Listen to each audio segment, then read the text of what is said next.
Athena? Yeah. Should I just go into IT if I'm gonna need a new tech for next term?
Recording in progress. Okay, we're recording. Kathy, please go ahead.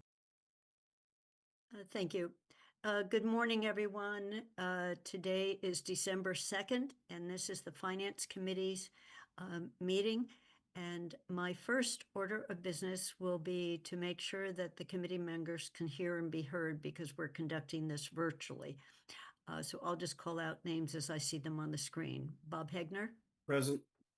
Kathy's here. Andy. Here. Counselor Haneke. Present. And I do not see Alicia yet or our two resident members. If they come in, I'll call on them when I see them, or people can bring it to my attention. Yeah, Athena, just so you know, it says on my screen you were in a practice session. Thank you for pointing that out. Should I start the meeting again, Athena? Yes, please. Okay, good morning, everyone. Good morning. Today is December 2nd, and this is a meeting of the Finance Committee. I will call out everybody's name just to make sure they can hear and we can hear them because we're conducting this virtually. Bob Hegner. Present. Kathy's here. Andy Steinberg. Present. Counselor Haneke. Present. Joe Jane. Present.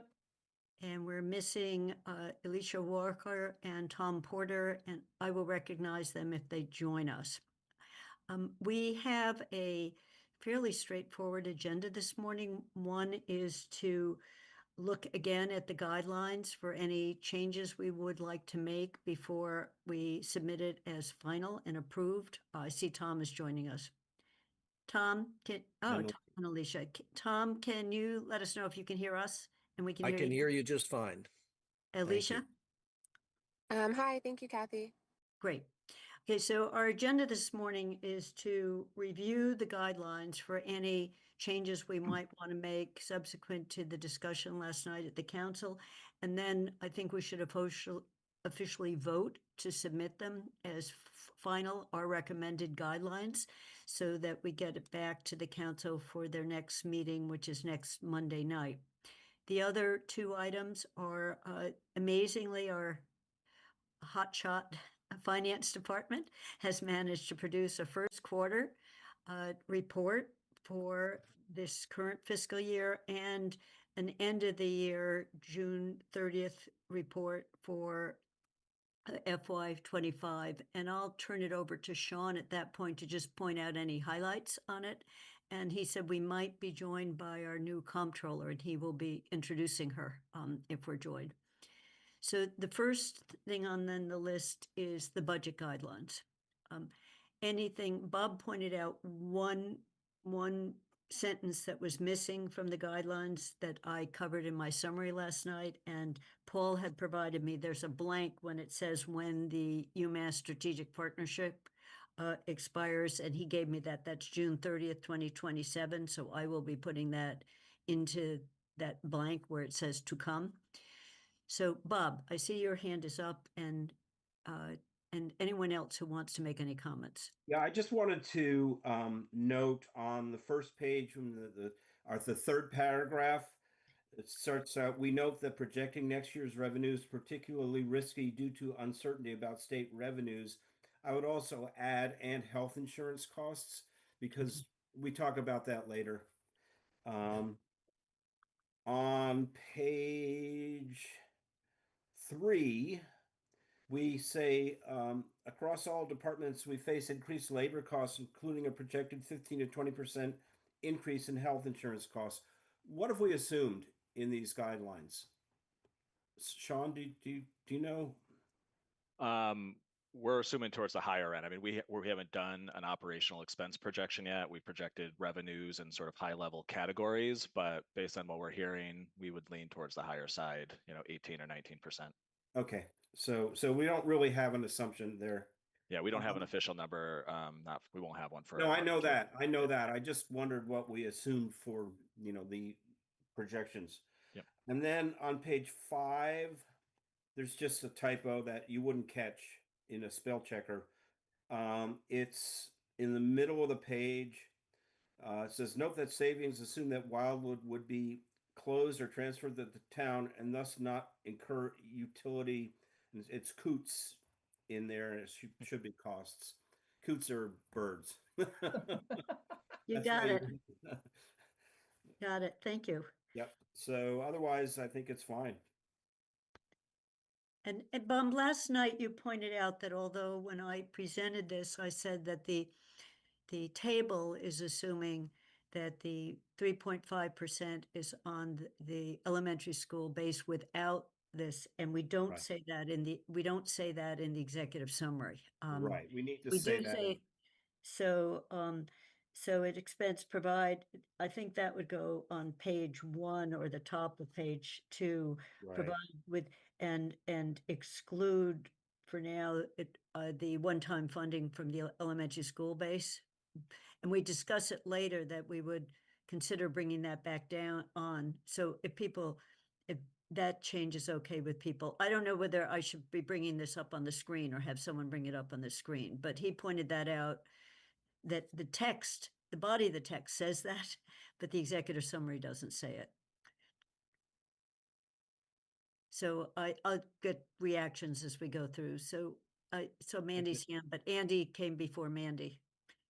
Yeah, following up on what Bob said about uncertainty of state funding made me think to ask a question as to whether there's any federal funding that we receive that has similar uncertainty to it. The only thing I could think of offhand was within the elementary school as part of the budget revenue there from anything. So Sean, do you know of anything that might have us put federal as well as state in there? Yeah, I think it's not. I think you should, because that does impact us. Title One, IDEA, Title III, Title IIA. The elementary schools get a lot of federal funding, and it's a relatively large portion of their budget. So, if they're impacted negatively, it impacts the whole system. So, I would definitely say include that. I also think CDBG will not part of our operating budget. Has the potential to be impacted. And then Medicaid reimbursements, again, that's a schools generate it, but it comes into the overall revenue picture that we use to fund all of the operating budgets. That also could be impacted. So I think there's a variety of different exposures to federal funding cuts. So I think that we would add that to the guidelines here. Where it says risky due to uncertainty about state revenues, federal revenues, and health insurance costs. I agree. Okay. I'm wondering, I can pull it up on my screen and be typing while I'm sharing, or maybe Mandy or someone else, just to make these. I'm taking notes on hard copy, so I will capture all of these. Mandy. Yeah, so yeah, I wanted to say with respect to I agree with all the changes that Bob said. The general budget guidelines, expense projections, I think we can add it in there. On page 2, though, if you read things together, it does sort of imply that the 3.5% doesn't include it, because down on the 4th or 5th budget, the second bullet point of the indented bullet points says pending analysis increase the budget based nearer to its full amount. So read together, there's that implication. I just wanted to point that out, but I don't have a problem with adding something into the first bullet point to make it even clearer. As to federal funding, the other thing that I think Sonia at one point said to me was that the Medicaid funding also could potentially really affect our ambulance revenues, which might not affect next year's overall operating budget. But if Medicaid stops reimbursing as much as they do for ambulance runs, then the ambulance fund won't have as much to be able to fund the main operating budget. But presumably, the projections here are projecting something for ambulance revenues that are already in the ambulance fund, Yeah. not No, that's that right. would be That's coming in. yep. So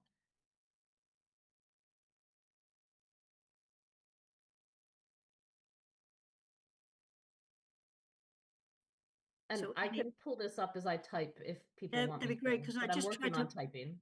Yeah, because I just went to pull it up in it may be my computer, but my page is frozen. I can't pull it up. I can see you all, so that's fine. I'm good for now. It's better than on the iPad, which was last week's thing. So we're adding those phrases, and we'll change the dates. It's December 2nd up at top. So federal funding and health insurance costs, and a date.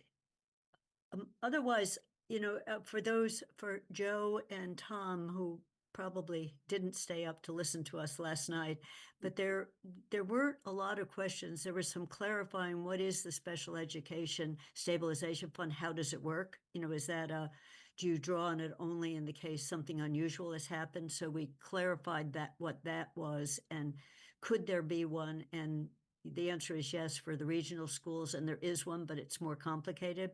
And then the other question we got was about fire EMS, on questioning whether the 2017 study is what we should base conclusions on. And I said that the town is doing a review of that. So the way we've written it right now is pending review. So the one other thing I didn't emphasize last night, but right now the table that we were given shows a deficit. And so some of these changes that we've made will potentially add to that deficit if when the town manager and the finance director look at this, in terms of doing expense budget for the departments that's at the actual level, when they look at it, that leeway of going to 10% for capital may be necessary to get to a balanced budget. So, it may not just be freeing up money for operating budgets to increase the 3.5%. So we did get some questions last night on Sean's level of confidence on 3.5, looking at revenues. So, Sean, I stated that at the point we talked to you, you were fairly confident of that, although noting the risks. Yeah, there's definitely some areas for risk this year more than others because of some of the things that we talked about with state aid and federal aid. If those, again, we haven't built in any increase in state aid in a normal year. We, would likely get a 2 or 3% increase in state aid that would help us address some of the things that are in the guidelines. I haven't heard definitively that that's not going to happen, but I think it's, again, the risk that it's lower than typical is greater this year. So nothing that would make me change, or that I would ask Paul to change the number at this point, but I think this group seems aware of those risks. So I think that's just the main point, is that we all are aware that they could change. And if they do, we'll report to this committee as soon as we can. Thank you. Joe. Yeah, hi, Sean. I know from our last meeting, you were talking a little bit about the money that we had allocated for the elementary school special education stabilization fund, which I think you were mentioning it has around $250,000 in it. Is that accurate? Yep. Okay, so when we appropriate free cash to elementary school fund, I think you also implied that money really hasn't been used. Has it? Like, have we appropriated any of that money in the past few years for its purpose, or has it just kind of been sitting there? So when I looked at the elementary fund, I can't see that it's been used. And I think the way the guidelines are written, I think they were edited last meeting so it's more about replenish what's in there if it is used, not to necessarily increase it beyond where it's at, but to replenish it if there is an unanticipated out of district placement or something like that. Yep. Okay, cool. Thank you. That was kind of you answered my question. Thank you. And Sean, one question we got last night is, how was this originally set up? In the year that it was set up, did we appropriate extra money for the elementary school to make it part of their budget? So the question was just, where did the original $244,000 come from, aside from interest costs? Yeah. I think so. I set it up, and I think at the time I had to go to select board and town meeting because it was before we switched form of government. And they've made contributions to it after that. So I think it was initially like 150,000, and there's been small additions to it. I can go back and look. I don't remember if there was a year where the operating budget came in under and we asked to move the savings basically into that fund.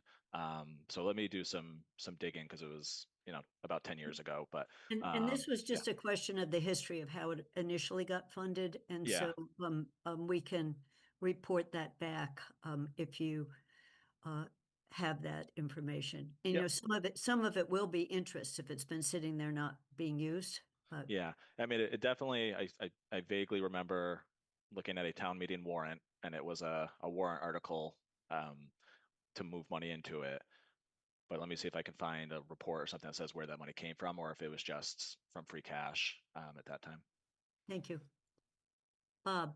Yeah, Mandy, I just wanted to say that the thing you added to the base, there's a typo in there. It should be saying not including. Thank you. No problem. It's, those are things, spell check doesn't count. Yeah, that's a Kathy form of typo, the ones that are really hard to find. So are there any other comments? Spell checker won't catch. Any other comments or changes? I couldn't remember. Bob, you said something about you had us look at page 3, but you didn't ask for any changes on page 3, right? With the healthcare. Yeah, I was just costs? asking what we had assumed. Okay. That's all. Which, Okay. you got so So to the extent health insurance comes in lower, the deficit will be less, is what I think I heard, that Sean put on the high end, we'll Well, we'll No, be, I don't think the deficit will be left. Those health insurance costs would be within the operating numbers. It would just free up it would make it the, would be free up, it would be free up within that, right? And we within don't that, it have- wouldn't change the deficit. And we don't have pension yet, right, Sean? I mean, we have what we thought it was going to be, but we don't have the official on pension. We have it, yeah. So we'll update our numbers with that. We've got to, when we get our number, we have to break it down between the enterprise funds and the schools. So we've got to do that piece of it. But we have the number, and I'll double check, but I believe it was lower than what we have budgeted, so that'll help a little bit.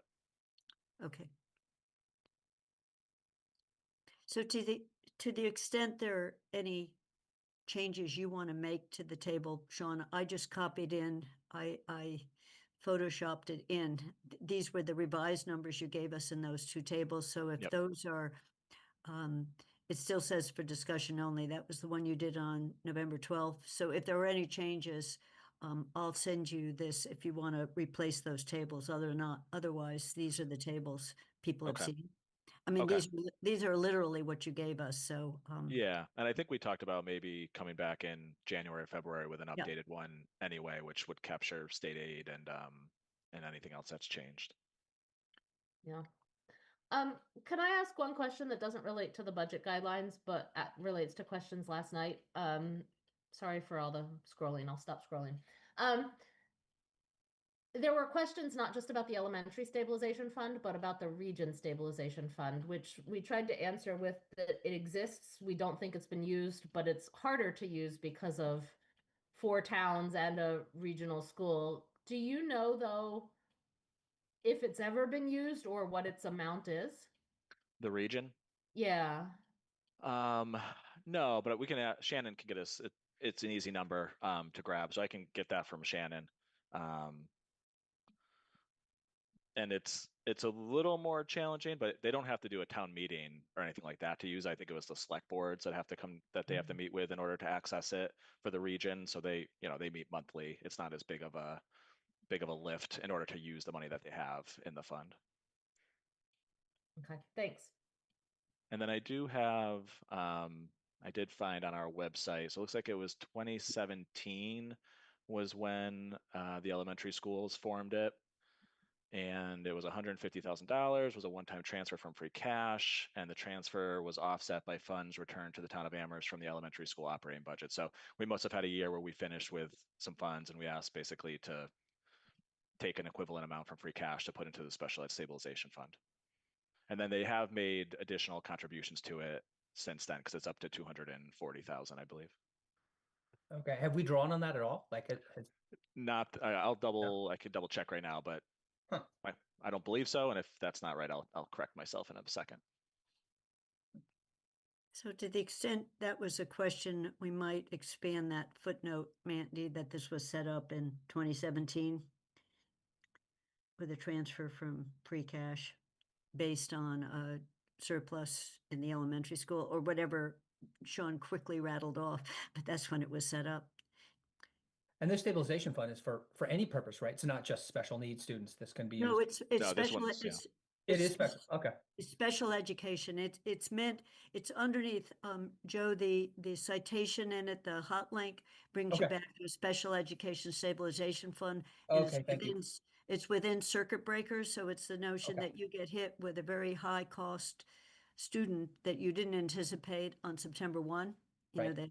They arrive at your school and you haven't budgeted for them. Gotcha.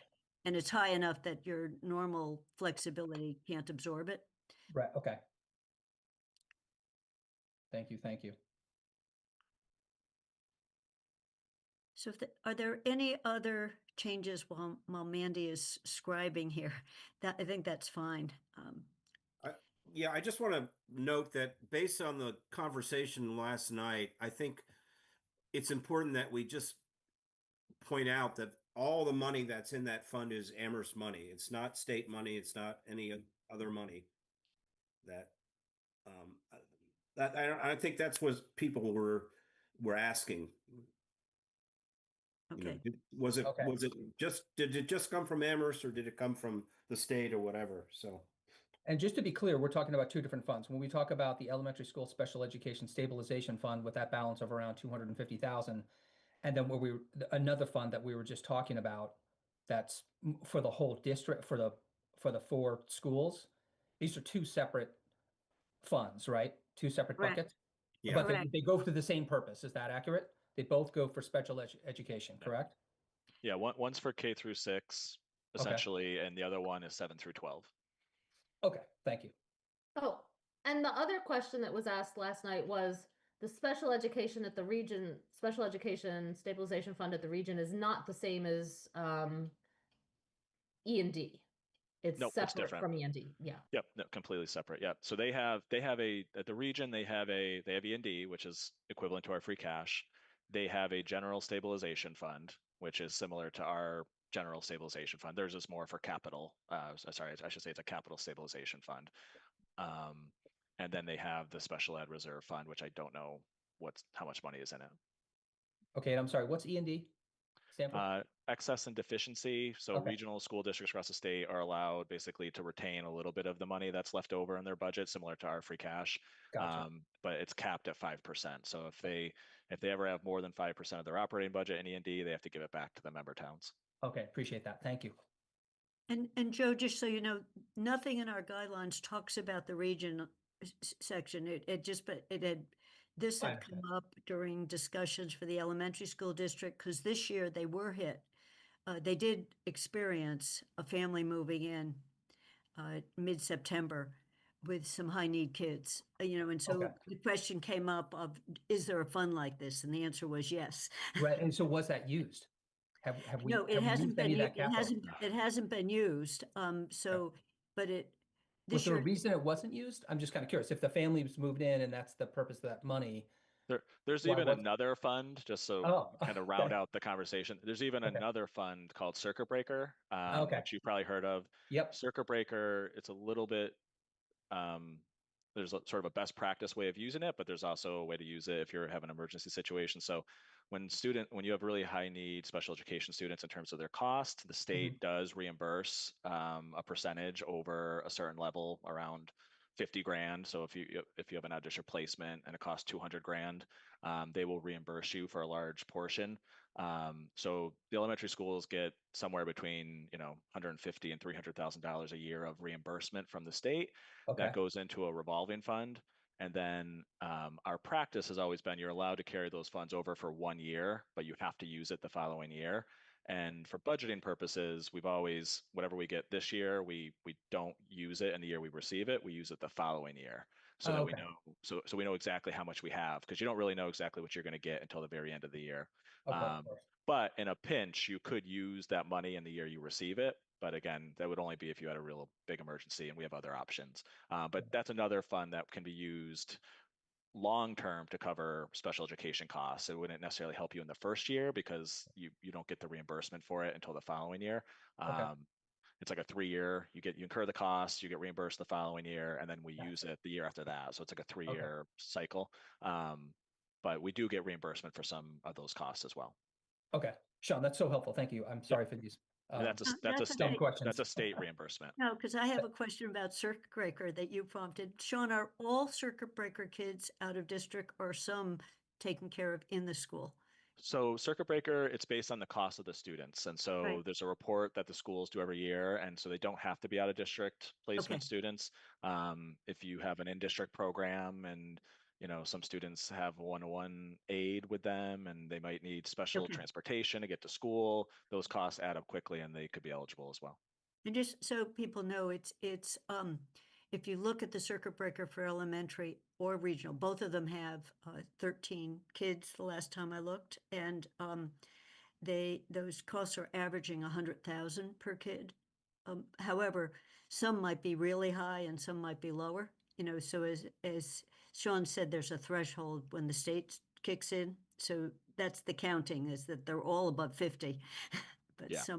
some are a lot higher. So And that 100,000, when you say what amount of time is that covers them for 1 year. just 1 year? So Okay. there's a report that is generated on circuit breaker on the total amount spent that was eligible that the Mhm. state looks at and Yep. for how many students. And my simple math was to divide the total by the number of the count. And then way over at the side, it shows you what the state reimbursement is as a Gotcha. share of that. So it's not the net cost to the schools, but that's Okay. the total cost. Yeah. Okay, So thank you so much. one of the points of advocacy that is always good for the finance committee and the council is to always ask the state to increase. The state varies in its reimbursement rates of circuit breaker.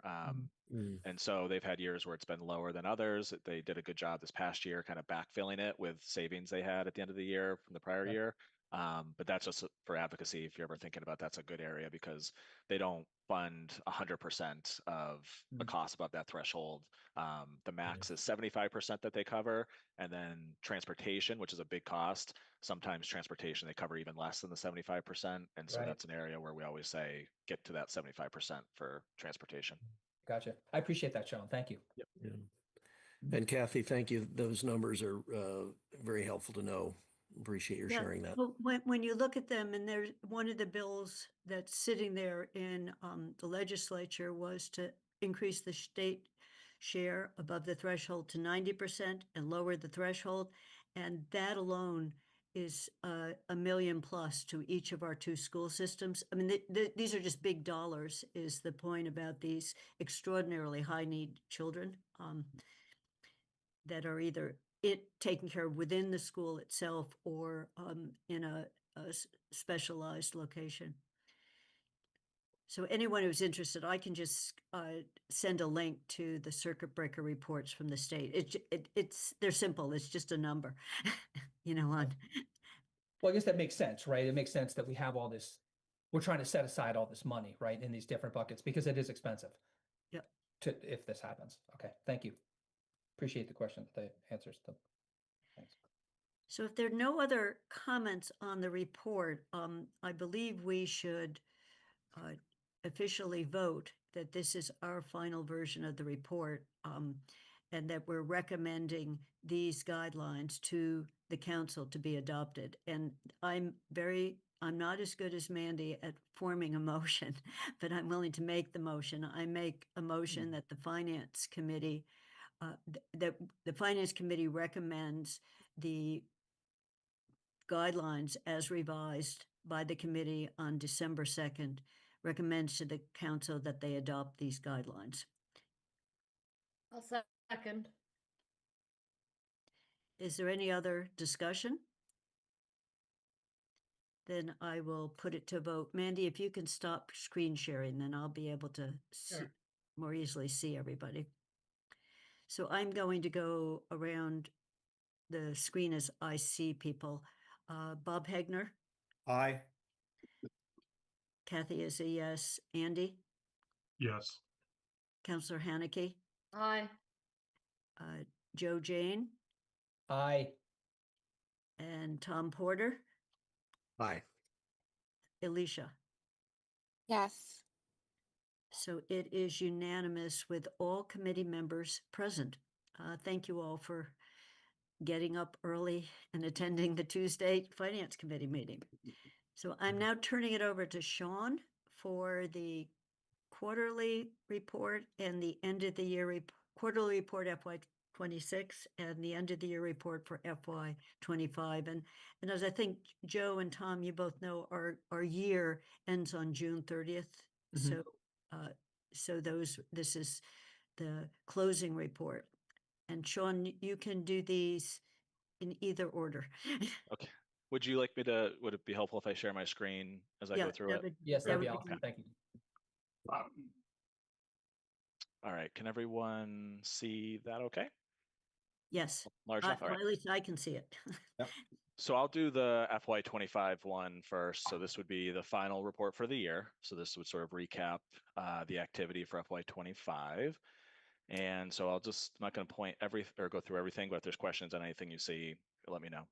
On the revenue side, in total, we collected about 5.4% over target. Sort of our overall revenue estimates, we collected 5.4% higher. Some of the key areas where revenue came in higher, Investment income, we've talked about that one. So investment income was about $2 million. We'll look at it down below in the table, but investment income came in much higher. Again, this is related to, interest rates being much higher than they have been historically, and us having additional funding on hand from some of these construction projects, from the loans that we have, and some of those projects having delays. So we had more money on hand for longer than we might have anticipated when we built the budget. And some of these areas too, I've noted if we came in high, I've noted if we have adjusted that budget for FY26. So for example, investment income for FY25, we brought in more than we estimated, but that budget was increased for FY26. So we've reflected that in the FY26 budget. And then we've also reflected that in the FY27 budget, an increase even beyond that. So for investment income, that budget has been moved upwards to be closer to what we've been receiving. But again, that's the one I caution the most is investment income because of just the volatility that there is around that and how quickly it could drop. All this, just so everyone knows, most of this revenue comes from either money market accounts that are paying 3 or 4% right now, and the interest rates could change in a month, or they come from 1-year CDs, again, where the interest rates could change from 1 year to the next. They're not, the rates aren't protected beyond that. And Sean, so the investment, is this money sitting in like free cash or stabilization funds, or is it a combination of kind of everything? Combination of everything. Okay. So unless certain funds have a restriction, then it would be general fund interest. So for example, stabilization funds do have a restriction. So the interest for stabilization funds stay within the stabilization fund, Yep. but free cash would be part of this. All of our, revolving funds, different things like that, any interest they earn generally would be part of this. But some funds, trust funds, things like that, you have to actually keep the interest in the fund that it's in. Okay. Do you want to take questions as we go along, or Yeah, do you want to? that's fine to me. It's probably easier to take them as we go, so while they're fresh, Okay. unless you want to wait till the end.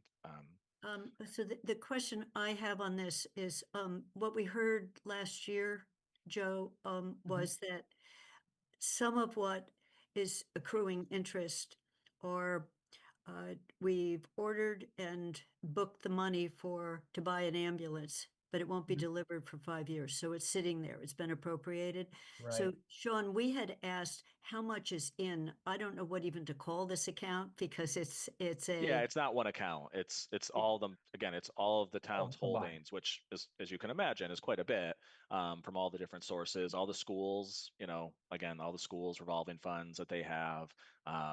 All of that generates interest. And again, even historically, money markets, which are just kind of regular checking accounts, paid very little interest. But even those accounts now are paying 3 or 4% interest. Right. So those are on par probably with just like CD rates too, right? So Yeah, they're not that far off from they're CD not that rates. far off, right? Yeah. Short term. And it was also unusually high for things like we moved 5 million out of a capital reserve fund into a purchase, offsetting costs for the elementary school, and then we didn't use it right away. We've used up some of that, but we've used up probably all of it at this point, but it was sitting there earning interest in this cash Yeah, account. no, that's a good example because when it was in the capital stabilization fund, the interest would have stayed within the capital stabilization fund, but once it was appropriated for a project, then it comes out of that capital stabilization fund. So that's a good example, Kathy, of how the interest is the interest, but where it lives changes based on kind of what form the money is in, if it's an appropriation versus just in the stabilization funds or free cash. What about monies that like if we issue debt? Like if we issue debt, is that money appropriated immediately, or does that sit in cash? So when we actually, it's not necessarily like the authorization of the debt, but when we actually go and get a ban and we receive the money, it depends. There's, it's never perfect timing. It's always, sometimes we do the bans, you always have to have the authorization in place, but sometimes costs start to get incurred before we get the ban because we're timing it for when we have other bans coming due. And sometimes you do the bans in advance of the project. So if you've already incurred the cost, then you're not really earning any additional interest because you've already paid the money and you're just kind of reimbursing yourself. And you have to do that within the fiscal year. But if you know, for some of the projects like the school projects, there Yeah. was some bonds taken out because they, you know, the decision was made that it was advantageous to get some money locked in and start paying down the debt. So there was some, you know, we're paying on those.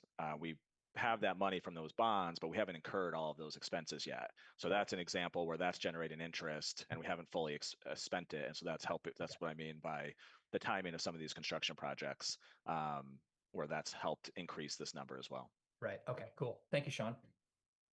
The other area that was higher, and we talked about this too, is licenses and permits. So that finished about 68% over budget, primarily because of two areas: building permits and the rental registration system. The rental registration system is one of those ones where we're working with the inspections department. That could be something that changes a little bit for the next round of projections.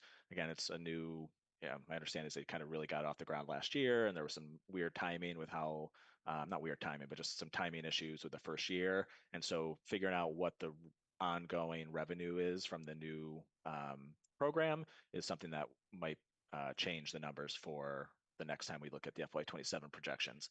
But the building permits, again, this is all timing and development. So if there's a lot of projects coming due or getting started, then, you know, we could bring in higher building permit revenue. If there's a year where there's not a lot of projects getting started, then this number could be lower. One project can generate a really significant amount of building permit revenue. So again, this is a volatile area. We did increase it for the FY26 budget, and we have increased it a little bit more for FY27. But I just want to caution, this is again one of those very elastic type of revenues where it can you know, expand and contract very quickly based on what's going on. So we don't really see a trend line on this. We haven't, you know, over the last 10 years. It's has been it up. kind of up and to the Yeah. right, or not really? No, I would say it's been up, and that's Yeah, why okay. we are increasing the budget. Yeah. But we're not increasing it so far that if there is a down year, that it would put us in a bad spot, is what I'd say. So there is a trend that it is up. There's been more development for sure. Yeah. But so we have increased the budgets to reflect that. And the noise and the violation one, that was up. Is that normal, or is that just kind of That was a little bit one-off? That was a little bit different. So I think, you know, I'd have to talk with the chief on that one to understand if there was something, you know, something unusual about why that came in so much higher, because that was up a little bit from prior years. Again, that's not big. It's a big percentage. It's not big dollars in terms of the component of the budget, but that was an interesting one. So the investment income makes up the biggest percentage. Investment income and licenses and permits are the two biggest pieces. Big ones. Yeah. Okay, cool. Yeah. Thank you, Sean. A couple other areas. Again, some of the increase too are revenues that are earmarked for other things. So, for example, in miscellaneous recurring, it's over budget, but it includes opioid settlement money that is really earmarked. Once it goes into free cash, we transfer it into our opioid mitigation revolving fund. So it makes the kind of delta look a little bigger than it really is, because we don't budget those funds. We collect them and then they get transferred into this revolving fund. I think in the future we can deposit them directly into the revolving fund so they don't even impact the general fund, but I don't think we had that fund set in place before this year and these monies were collected. So a portion of the surplus there is related to some of these funds that get transferred elsewhere. Same thing with like the cannabis excise tax. We transfer that into the reparation stabilization fund. We don't even budget it. We just collect it. So it shows up on the revenue received side, but it's not on our budget side because we don't use it for the operating budget. Motor vehicle excise tax came in higher. We've talked about that. We increased our FY26 budget and we increased the FY27 budget to reflect, you know, a trend in that revenue being higher, especially vehicle prices going up and the impact that has on the excise tax. Another one that's really unique and had generated a pretty significant revenue for this year, but again, it's not something we're going to get every year, is bond premiums. So sometimes you get a bond premium when we go out for like the school bonds to fund the school project. Banks will offer above what you're asking. It's a way to kind of influence the interest rate. If they give you more and the interest rate's higher, it kind of offsets the higher interest rate. But it comes in as a general fund revenue. We don't budget for it. Wow. So those aren't just issued at like par value. They'll No, sometimes they'll most be- bonds, almost all bonds we get are either depending on the market, either at a premium or a discount.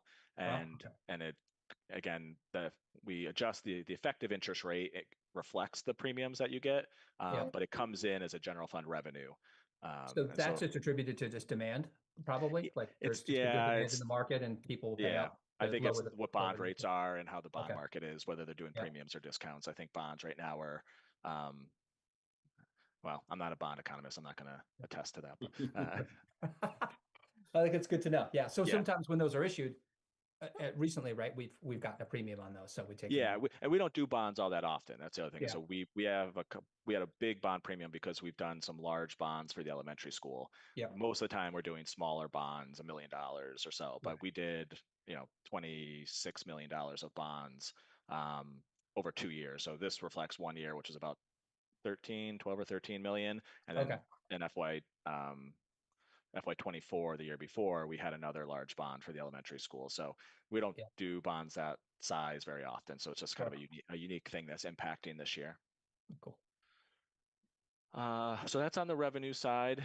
On the expenditure side, we finished about 5.1% under budget.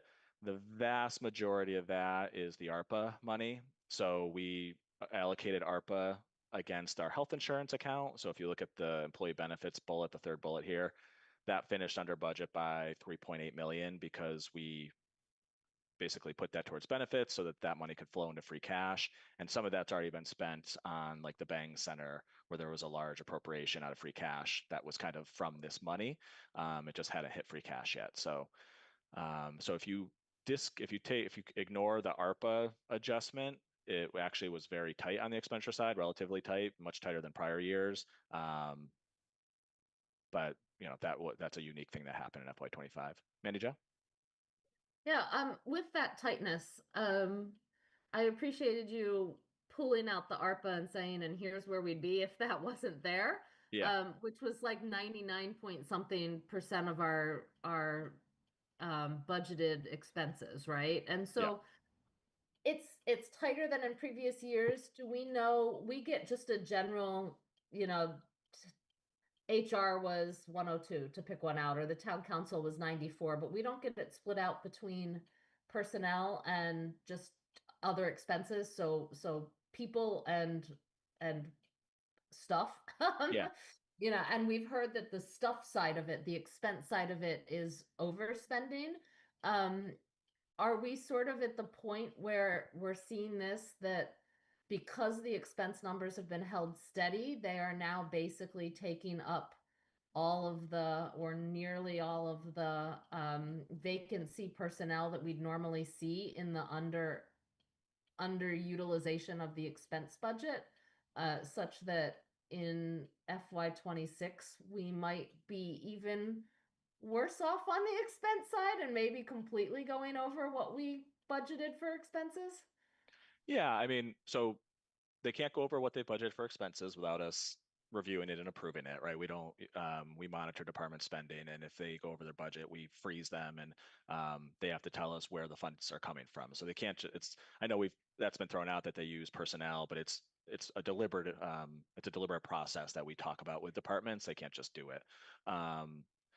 I'll have to look at that, Mandy Jo. I can run a report on my side and look kind of at this and look at those spending percentages relative to the original budget, split out by personnel and operating expenses. I don't want to kind of guess on my side. I think what you're saying is right, that we've heard vacancy savings is being used to cover some of the operating expenses and allow them to go over. But I want to run that report and kind of verify it first. No, that would be great. And just I'm just thinking to the FY26 year end, which we're only a quarter of the way through, right? But Yep. if we saw this tight of the expense side, are we expecting at least that tight, if not even tighter on the expense side for FY26? Yeah, absolutely. I'm expecting the expense side of the budget to be very tight, especially because we have new collective bargaining agreements going into place for FY26. Some of them aren't even settled yet, so we don't know exactly what the costs are yet because they haven't been settled. We know what we budgeted, but until they're settled, we don't. There's a retro payment typically. There's we have to adjust the salaries and things like that. So we'll talk about that in the next report. The one meaning in a few minutes. But yes, I anticipate the expense side for FY26 to be very tight. Tom? Hi, Sean. Thank you for that. I just want to ask a little, two things. We say in our own guidance that we want to strive to be, more precise and tighter on our projections and to square those up afterwards. So it doesn't trouble me so much that we were within 1%, but you're right to point out that that's really a hair's breadth. On the issue of the um, vacancies, I guess maybe this has been answered, but I'm just not 100% clear on it. For the sake of planning 2027, what is there a default assumption that existing vacancies will be budgeted as though they are filled or to be filled? Or is the default, or is it a position by position negotiation during budgeting? I would say this year could be different because we anticipate it's going to be a challenging budget year because of health insurance. In past years, typically if there's vacancies, those vacancies are carried over to the next year and the departments can fill them, or they're actively working to fill them as we're developing the budget. The one, the exception being this past year, there were some vacancies that were frozen, meaning the funding was pulled out of the budget. That's not all vacancies, that was some vacancies. So those vacancies would not be rolled over to next year. We would keep them identified as positions that don't have funding currently. But the default wouldn't be to necessarily fund those if we don't, unless there's resources to do that. If we have the resources to do it, the town manager, I'm sure is going to consider that. But setting aside those frozen vacancies, other vacancies, the typical practice would be to carry those forward into the next year, and departments could fill them. The caveat being, anticipate this will be a challenging budget year with health insurance. So no final decisions have been made around that, but I understand the question about can departments just go ahead and fill those vacancies. Right now they can. There's the vacancies they have that are funded, they can fill. All right, I understand. Thank you. Okay, so and then the other thing on the expense side, I'll just point out the other area that contributed is debt payments. So I'm going to really focus on this a lot in the next year and the year, the coming years around these construction projects. We budgeted for some debt payments that ultimately didn't need to be made because the projects were delayed. And so that added, if you go down the debt section, that added a decent chunk to the savings as well. So, there's a trade-off. You can budget the debt payments early, and if you don't make them, then that money's available, but you might have been able to use it for something else. If you wait until the project is completely done and bonded and then budget the debt payments, you'll have more certainty around the timing of the debt payments, but it's likely you'll have to carry more short-term debt and pay more short-term interest basically to get to the end of the project. So there's a little bit of a trade-off, and I'm just raising this as something that we're going to look at because we got these building projects and the timing of the debt. And we don't want to necessarily have budget debt payments that we're not going to make. Now, some of the debt payments that were budgeted that were made, it was used to pay off some other obligations, which was great. So there were some things that were paid off. So we don't have to carry that debt anymore. So that was good, but we still had some savings from this area. But so that's not those two, the debt service and the ARPA adjustment, they're not really operational areas. That's why I kind of pulled those out to show you what the operational side looked like. Joe, did you have a question? I'm just kind of thinking, excuse me, because so, and these are kind of one-offs, right? ARPA, we don't expect to get that next year. No, right? that will never Yeah, happen again. That's Well, never okay. hopefully that will never happen again. I mean, Thank it's nice having the money, but Sean, you're the best. And then the debt service, really, that also goes back to, we weren't really spending that money, so we were also earning a little bit more interest on it. So maybe that was part of the reason we had more. Yeah, well, this is more, we didn't. Maybe? Am I thinking about that right? This one's more, we didn't have to take out the borrowing because the project never wasn't. incurred it. Oh, okay. Yeah. Okay, thank you. So, the elementary school was a little bit delayed, and the payments came in a little bit lower. The library project was delayed a little bit, Right. and payments came in lower.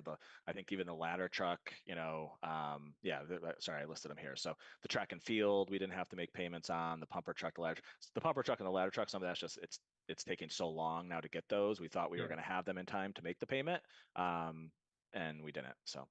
Awesome. Thank you, Sean. Yep.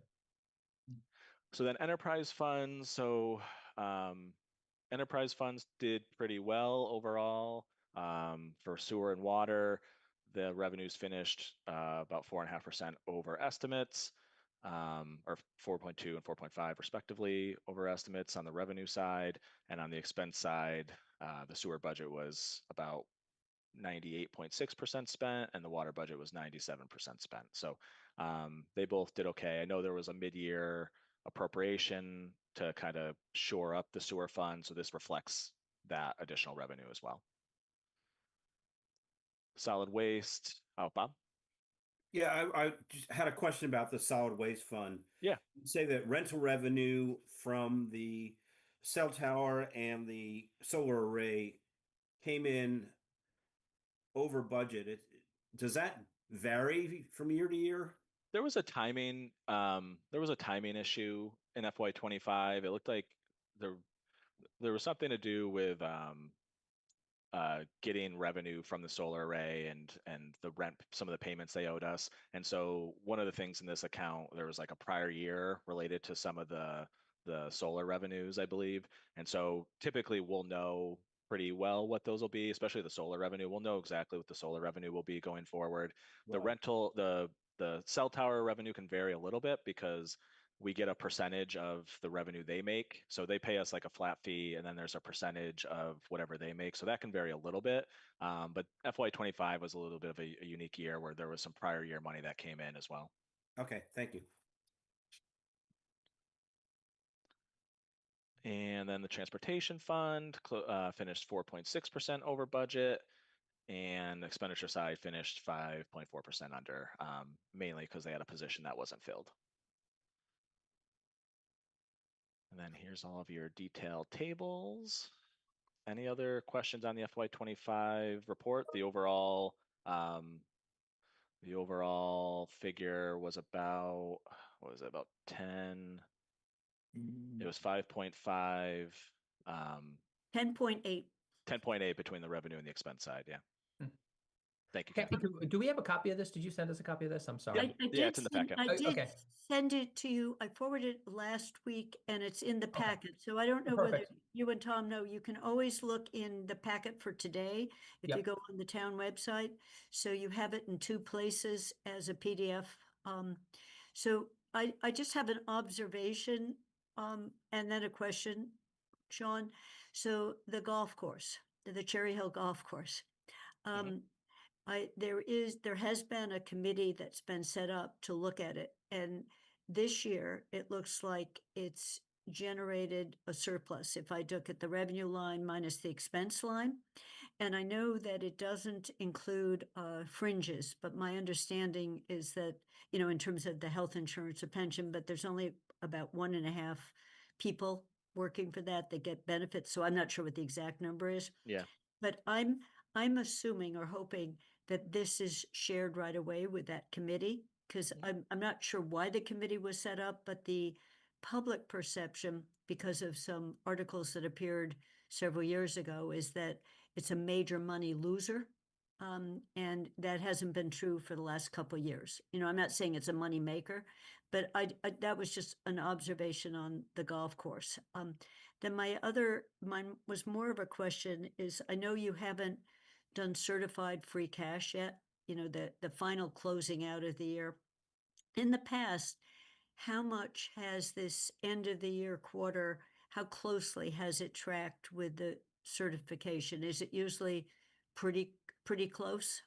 Or does the state come in and say, do some rearrangement? I'm just doing is it almost the same kind of question? So the first is just an observation on golf course to make sure the committee gets these. And the second is a question on this end of the year, since the guidelines talk about some of this once it's certified. what we're looking at. And I know part of that extra has to go into replenishing free cash because we pulled it down. So some of it disappears just to bring free cash back up to the 5 million. Right. And Tom and Joe, we run about 5 million in free cash. I'm not being exact, and we use some of that. So bringing that back up to that 5%, that the target, and our stabilization fund, the general one, has been at where we need to be. So the free cash, then we can be looking at it, not necessarily going into those. So the question is just how close is it usually? Yeah, it should be pretty close. There are some adjustments that get made as part of the free cash process. If we have any deficit funds, which we shouldn't really have any deficit funds that I've seen. There's only one fund that I'm looking at, and it was the Centennial Centennial Water Treatment Facility project. That capital fund, there was a time we got like our first loan and then we got our second loan. I believe that's one of the deficits that's allowed, like forgiven. There's certain deficits that the state forgives and doesn't hit your free cash. So that's the only one I'm unsure about. But generally it would be pretty close, but there are some little adjustments. My guess would be it'd be a little bit less than the 10.8, but not hugely less, if that makes sense. Hugely. So I see Andy, Bob, and then Tom. Andy? Yeah, follow up on what you just said, Sean, with the Centennial. Wouldn't that affect the excess funds in the enterprise fund and not the general fund? That's a good question. I don't know. Potentially, yeah, it might come out of the water retained earnings before it would hit free cash. Until I go through, I haven't. So typically, this free cash certification process has always been done by the comptroller. So this is it's a good experience, but this was my first time going through it. So Yeah, I realize that this is a time when we miss Sonia and Holly a lot. I know I text her at least a couple times a week. So is there any indication of when the free cash will be certified, or is that a mystery? So we are working through all the reports. I'd say our goal is to have everything submitted by the end of the month that needs to be submitted. Then it goes through a process with the state that it has to be certified. And there's a little bit of back and forth, but our goal is by the end of this month to have everything submitted.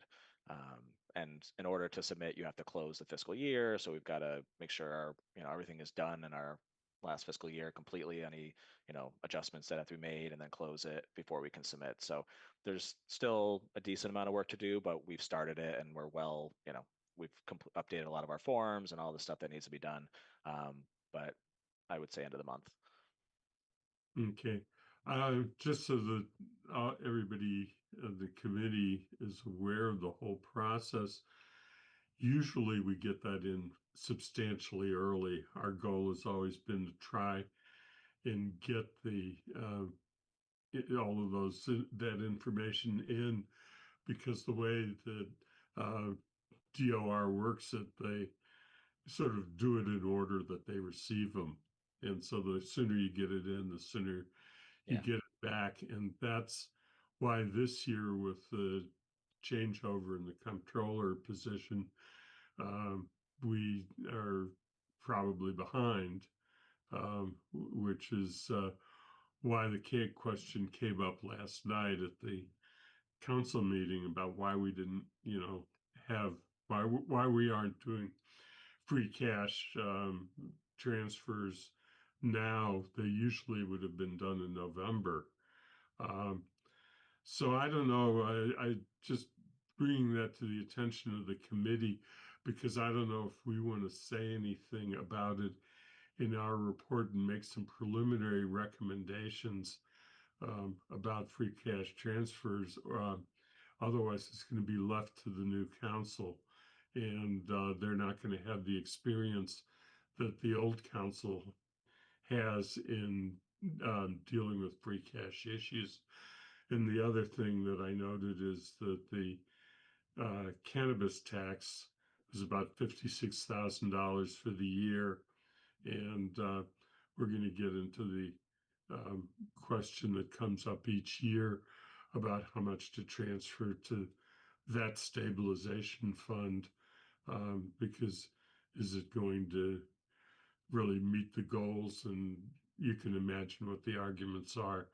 So I don't know if this is something the committee ought to be talking about, but I wanted to at least alert to the issue. Andy, our guidelines, just as a reminder, our guidelines do talk about it under budget surpluses. We talk about both those funds and make some recommendations. So it is in the current guidelines. Thanks for And the it's in the reminder. guidelines we passed for last year that would cover this fall's thing. Right. So I agree, but we have been mentioning it. Bob and then Tom. Yeah, I was just going to add a comment that we need to, first of all, I think the fact that we have like a $10 million surplus is a good thing.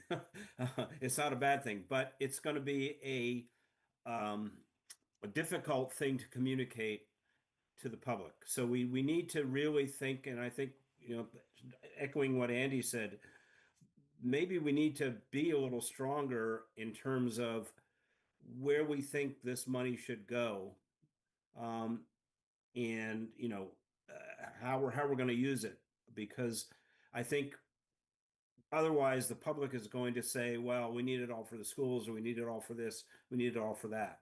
So we need to be thoughtful about, you know, some of it we have to give back to free cash. I understand, but I mean, people are just going to look at the number, a $10 million surplus, and it's going to be hard to communicate what that really means. Tom. I concur with Bob. They may say any one of those things, or they may just say, lower my taxes. So I think it's good that we're recommending not to charge into an override, for instance. I just wanted to quickly say thank you, Sean, for such a clear and careful presentation. And I apologize, I have to depart early because I'm doing a board meeting that started a couple of minutes ago, but this has been fruitful, and I look forward to reading the Q1 report that you're about to charge into. Thank you all. Mandy and Sean, or Sean, do you want to respond to Bob, or whichever? Mandy can go first. That's fine. Oh, I was just gonna say, it might be a 10.4 million surplus for FY 25, but the free cash transfers we'll see after free cash is certified won't be 10.4 million at all, because the first 2.8 is, as Bob said, is gonna have to replenish the free cash up to 5%, our guidelines, because we used 2.8 million of it preemptively, sort of, because we knew the ARPA funds were in there. The other 1 million that we didn't use from free cash for ARPA funds, we will have to talk about where do we keep that for potential use as whatever ARPA was intended. There's, I believe, an intention for that too, when it was booked into health insurance. So in that sense, you're looking a little more at like 6 million. Not that that's not a small number, right? It's about a little over the 5% we said we would expect in, you know, up to 5%, I think, is our guidelines, is what we would say is good financial management. So we're not going to be looking at $10 million in transfers, is what I wanted to say. We might be looking at a little over $6 million in transfers. Yeah, that's understood. But people are going to see the $10 million. You know, they're Sean. all I'm saying. Yeah. No, Yeah, no, no, I I was agree. just gonna, on that theme, I think it's just important to, again, articulate that of the 10 million, 4 million is ARPA, which is not really related to the revenue budget or the operations. It was related to ARPA. And that money is theoretically earmarked for certain things. So to Mandy's point, it's really about 6 million. And then even of that 6 million, you know, 2 million of it is interest income that, again, is unlikely to persist at that level going forward. And then, you know, I say this, and I don't know if it's probably a little confusing, but when we look at, you know, $4 or $5 million, it's on $100 million revenue budget and $100 million expense budget. So it really breaks down to, a 2 or 3% variance on each side. It's not, it's not $6 million on a $100 million budget. It comes from both sides of the ledger. So I know it's hard to explain when you're not kind of working with it, but I guess the question is, how precise, how, small do we want that to be? So I'm taking notes because our report to the council can both say that we've passed these, we're recommending the guidelines and report on what our vote is and report on this discussion on it. So I do think the point Bob raised is we're not going to be easily able to just wave our hands about this. So I will draft a paragraph on this discussion. So right now, the guidelines suggest using a fairly high share of that for roads and sidewalks, the way we've written them now, and then putting the rest into the capital reserve. At the same time, we're recommending pulling capital reserve money over into next year's capital budget to start offsetting roads, but also if DPW gets started, the debt service that has been potentially booked for DPW. So we're talking about moving money into capital budget, but also moving it out. And I can try to write a paragraph to that extent. We've also said to the extent the region comes to us for the regional school, middle school auditorium, that this could come out of the money that we put in the capital budget, bring it back out. We didn't want to prejudge it. So I can try to write a paragraph on here are some potential uses of it. So Mandy, I'm not as comfortable with pointing out all the ARPA pieces because some of them came and went, for example, or need to be done sooner than later. At one point, there was another $1 million for the elementary school parking lot canopies the amount the elementary school needs to offset the utility costs of canopies and solar. We have met that in the project, and there's still a lot of the parking lot that could have additional canopies, and those solar, the investment in that could feed the rest. There are still federal credits for solar panels on the books for next year. You have to have started the project next year, so that's another potential use. We never, Sean, when we did building assessments, we never did Crocker. The town did a thorough, so Crocker has been on the list for do something with its HVAC system and other pieces for a while.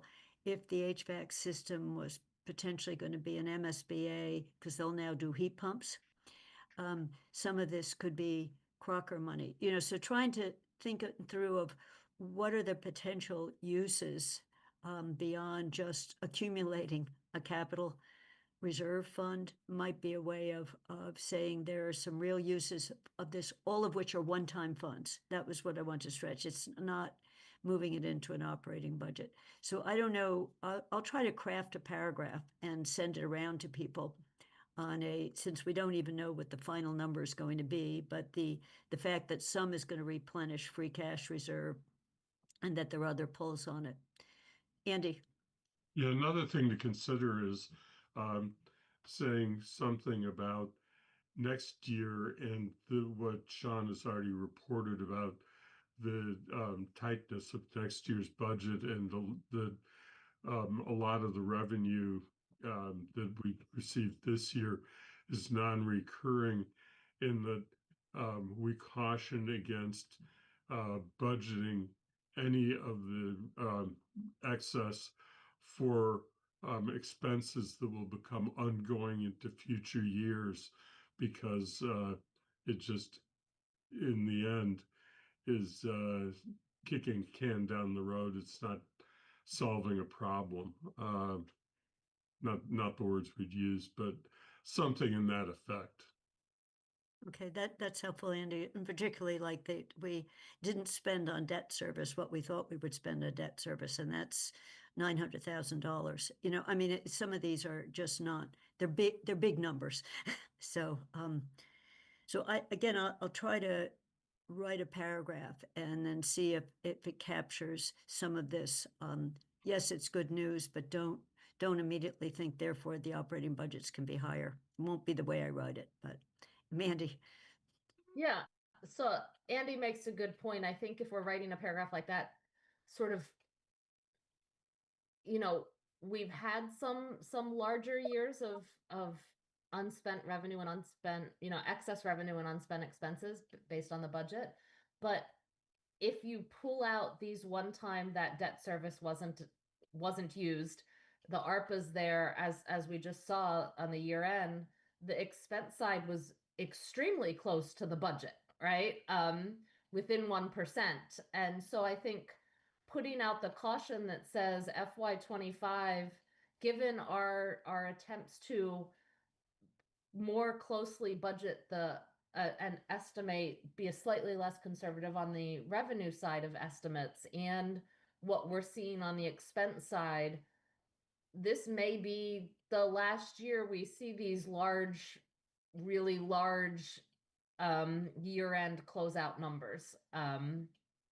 You know, that we might have finally figured out why they're so large, and we have these, you know, that we've been working towards it, right? They weren't as large pre-COVID, and then they got kind of large, and we might be at the end of that kind of large. And to Sean's point, they're not large percentage wise, right? You know, they're definitely within what we would want to see, but people look at the raw number, the raw dollar amount, and say 5 million, 10 million, that's huge, right? But add to that paragraph this may be the end of this, and we're looking at Q1s and all, and given the trends that we're not going to be as flush in our, we don't expect to be as quote flush in the year ends as these show. Yep.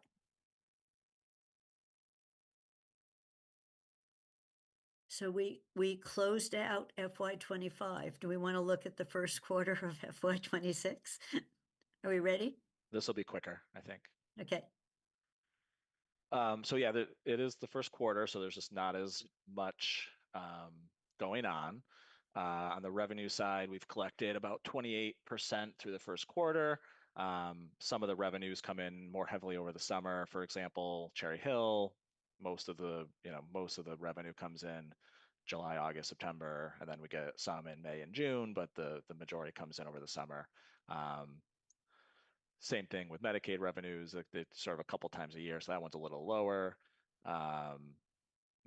Miscellaneous recurring, again, we've got some of the one-time funds, and not one-time funds, but funds that are earmarked. So clearly the opioid settlements did not go directly into the revolving fund yet, so they're still in free cash, or will be in free cash, and will have to be transferred. So things like that. On the expense side, we're about 31.1% of the budget for expenditures. A lot of things get encumbered at the start of the year, software, DPW contracts for a lot of the materials it uses. So expenses are also sort of weighted toward the start of the first quarter because of encumbrances and contracts that get put into place. So if you back out the encumbrances, we're about 30.1%. So still, again, a little higher than the 25% benchmark. IT is well, I won't get into those ones. Let me see what else there is.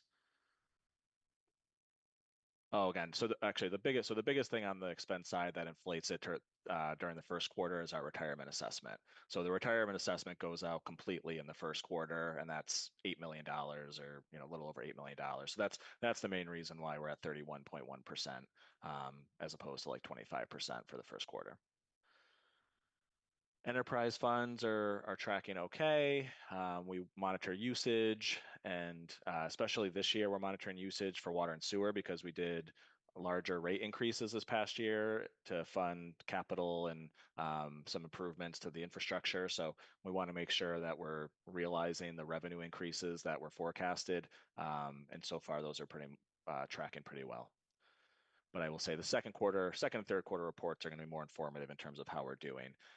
The big caution, the big flag I want to wave again is the collective bargaining agreements. As of the date of this report, we had 5 collective bargaining agreements that they might have been approved, but they hadn't had so they weren't reflected in these expenses yet, because if there was a retro payment, it was done after this date. Retro payment meaning if we settled on something, it would go back to July 1st in terms of the compensation. That wasn't reflected here yet. So this early report, I would caution, is on the low side because of those collective bargaining agreements not being settled. We're farther along now, so the second quarter report will, I think, get us down to just 2 that are not reflected, potentially, unless they're settled in the next 3 or 4 weeks. But there will still even be some uncertainty as of the second quarter report because of negotiations. And I think that's the main things I wanted to hit. So we just have to, again, we're going to be monitoring the budget super closely because of that, because of the collective bargaining agreements, and because we know FY25 finished so tight with spending. We're going to be monitoring them super closely, and we'll update this committee if there's any concerns in the next report. Mandy? Hotel motel. Yep. You touched on it a little bit and just said they reflect the first quarter of transfers, but the hotel motel is at half of what our budget is. Do we see a seasonal change like we do with obviously Cherry Hill and pools and all with hotel motel? Do we see that the summer months are much heavier than the winter months? Yeah, Such that 50% might even out a little bit come the Q2 reports? Yeah, so especially the hotel motel, I think we see that going up over the summer, especially. And again, we put in there, so the way the quarters work, it actually covers June of last year in terms of how we get the distributions. So it really hammers the summer. So maybe not as much on the meals, because some of those months there would be fewer maybe college students in town that might potentially come into town to eat, but generally the summer months we see as being a little bit higher. Okay. Sean? Yeah. Can I just ask a quick question? And I apologize for this being so kind of lame, but for under expenditures for assessments for OPEB, can you just kind of, how does that kind of work? So these are paid at the beginning of the fiscal year. Yeah. And So the retirement assessment is, we get a bill from the Hampshire County Retirement System, and we get a discount. You can choose to pay it monthly, but Okay. they actually give you a discount if you pay it all. And it's it's in the tens of thousands of dollars, the discount, if Got it. you pay it all on July 1st. I see. So the Okay. retirement assessment is literally money out the door that we send to the retirement system. OPEB, that's kind of our own internal transfer. So we book a journal entry that moves it from our that hits our expense account and moves it into our OPEB trust, and then eventually that money gets invested with PARAC. Gotcha. So that all happens in the first quarter. Yeah, most of those sort of transfer type, most of the transfers, Yeah. even like the interfund transfers for the capital improvement program, if we budget $4 million for capital projects, we do the transfer at the first quarter generally. Sometimes, I don't know if this year we were a little bit late because of the gap in staff, but generally we book those in the first quarter, and that puts the money into the capital project funds, and then departments can go ahead and actually do the projects. Awesome. So a lot of the transfers kind of hit all at once. Okay, and that's mostly in the first quarter, and so we won't see these in the Yeah, let me double check. I want to say that I feel like when we looked at this, the capital transfers might have been late though. Let me see.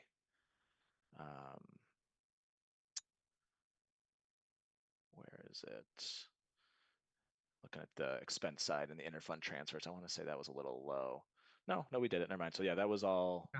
That was that. If it's like in the middle of page 4, interfund transfers, that full 5.4 million. That within that number is the capital improvement number, plan number that funds all the capital projects. Okay, And, cool. I can resend these to you if you don't know where to find them, because what you see going across is it's 100%. We've already spent the whole amount, is what he's been talking about, for I the, found it on the website. This is great. I found everything. So this is, I got it. This is great. Thank you so much. Very helpful. And snow and ice, that one we've already spent 108% because we encumber it all at the start of the year, and we're going to start tapping into that today, it looks like. So. Right. So yeah, again, this report's sort of the least informative because it's just so early. It's hard to make a lot of meaningful conclusions, but it's more about some of the things we know. And again, the negotiations is the big one right now. Can I ask Sean? Q2 ends obviously in a month. We're not through it yet, but Yep. will we see the Q2 numbers in January, or will we see them in February, do you think? I think we'll be able to. I don't know about the timing of when the finance committee meeting will happen. It doesn't take us too long to like get these reports together. Okay. So we could certainly get the report together by mid to late January. But Okay. the timing of when the finance committee meeting is, I'm not sure exactly if it'll fall within January, February. No, But that makes sense. yeah, And then but we that can get it means, within 30 days. and that means then that the But- Q3 reports we should have before or as we're reviewing the FY27 budget. Yeah, and Q3 again, that's probably the most important because that's the last report we do where there's actually time to make adjustments if we do see any problems and there's anything we need to do to fix anything. It really has to be done after the Q3 report. So that one will definitely be timely. Okay. But Thank you. I also think the timing of Q2, you know, we've been doing a first and third Tuesday, Sean. I don't know what finance will end up wanting to do. Yeah. But in the guidelines, we have a touch base mid-February. So if we have Q2 before that, we'll at least know halfway through this year How we're doing. how we're doing in on the expense side. How tight is expense looking? You know, and to the extent we already adjusted on some of the revenue sides where we thought Melissa did do some increases on the revenue side. How much, what does revenue look like? So that would be great timing. So that'd Yep, be good. absolutely.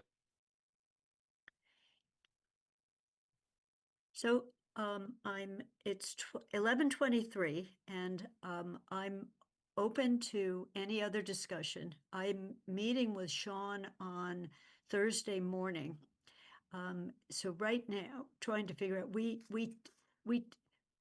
tentatively have the last meeting of this year and this finance committee on December 16th. Right now, I don't have what we might discuss on it. You know, some of it is, we could begin to be talking about capital and where the capital projects are just in terms of, the expense side of some of the big things, or we could say we don't need that meeting at all.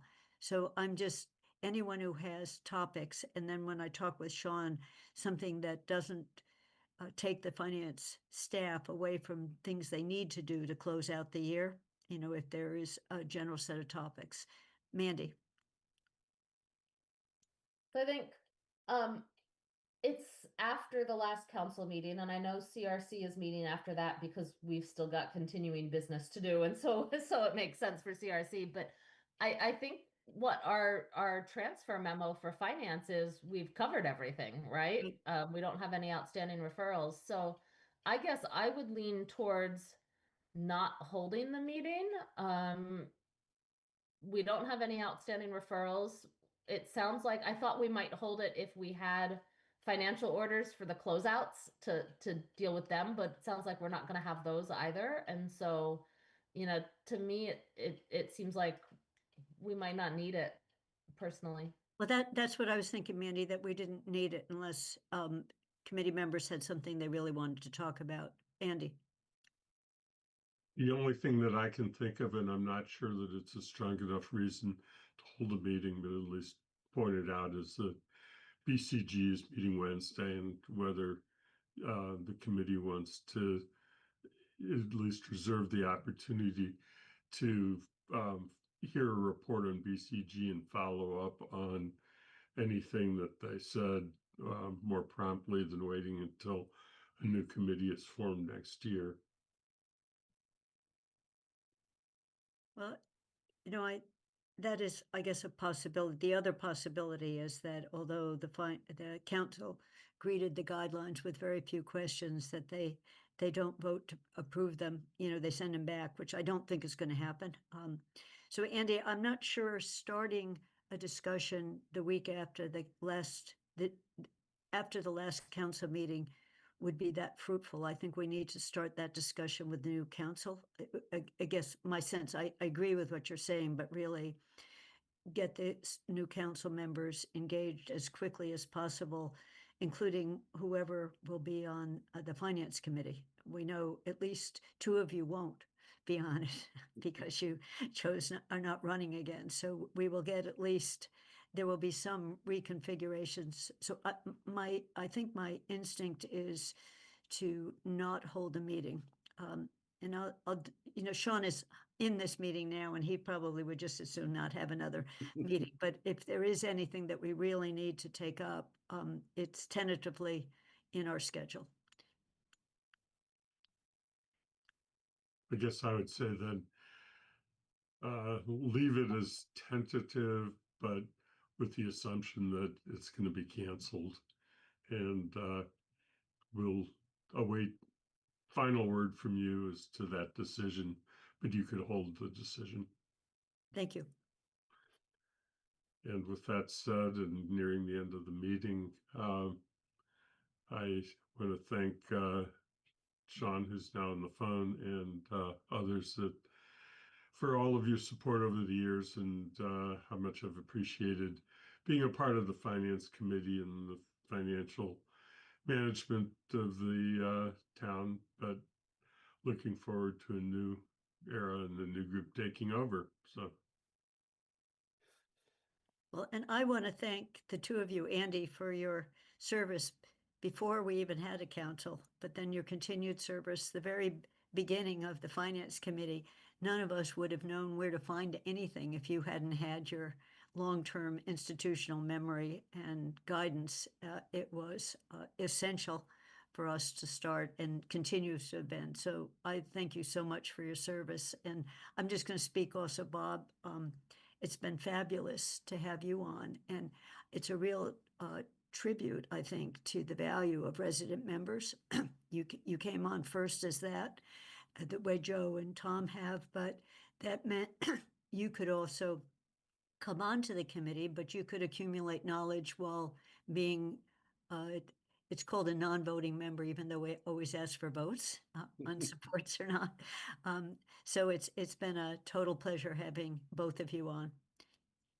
Bob, I see your hand is up, and Yeah, Sean. well, I wanted to say, well, first of all, thank you. And I want to say I've really enjoyed working with everyone on the committee and in previous editions of the committee, because I've been on since, I think, 2019. So it's been quite a learning experience for me. And I hope I've been able to, help guide the town, help, guide the council in terms of what we need to do to keep the town financially healthy and to meet the needs of the town residents. And I know it's a trade-off, and we never get it exactly right, but I think every year we get closer and closer to that ideal. But I don't know that we're ever going to reach it. It's kind of like an asymptotic curve. You're never going to quite reach the asymptote. I love But that. anyway, thank you. Thank you both. Sean. Yeah, I wanted to just thank Bob too. Always learn new things like that curve. Don't know what that was, that bird you named earlier, but you're always incredibly thoughtful. You ask super, helpful questions for me, making sure, that the work we're doing is on point. You read everything, which I've always really appreciated, whether it was reviewing their financial guidelines years ago and providing good input on that. So I really appreciate working with you. And Andy, I've had a handful of really strong mentors since I started in the town back in 2010. I can't think of anybody who's been, more impactful than you. I've really appreciated working with you on regionalization or, what else have we done? Well, we did regionalization 3 times, but financial guidelines or capital building projects or whatever it may be. Again, I can't think of anyone who's been a bigger stabilizing force to the town since I've started back in 2010. So it's going to be a big loss, and we're going to miss you. And thank you again for your service. So we'll get to do tributes to you again at the council, but this is a tribute from a finance committee. Well, thank you. Thank you. Yeah, thank you both. That's awesome. Appreciate it. I know, Andy, I've known you longer. I've known you when I was previously in the finance committee and all the work you've done for the town. So absolute shout out to everything you've done in the engagement of the betterment of this town. So hats off to you. And Bob, thank you for your service. It's awesome. Appreciate it. Thank you. Well, on that high note, it's 11:32, and I will make a motion to adjourn unless, and by the way, I did look and we didn't have, we usually take public comments and we have, let's see whether we still have one attendee. I never opened it up, so I don't know whether I should open it up for I public think you comments. technically have to. Yes, I'm opening it up for, thank you, Mandy. I'm opening it up for public comments, which we usually do at the beginning, and I just forgot. So if the one attendee would like to make a comment, raise your hand. No. So today we have no public comments, and so I will make a motion to adjourn. Second. And I'll go quickly around the room. Bob, Aye. Kathy's a yes. Andy, Yes. Counselor Haneke, Aye. Joe, Aye. and Counselor Walker. Yes. Well, thank you all. And since we tentatively are not meeting on December 16th, happy holidays for any of you who aren't on the council. And I look forward to seeing you who are on the council a few more times. We are adjourned at 11:33.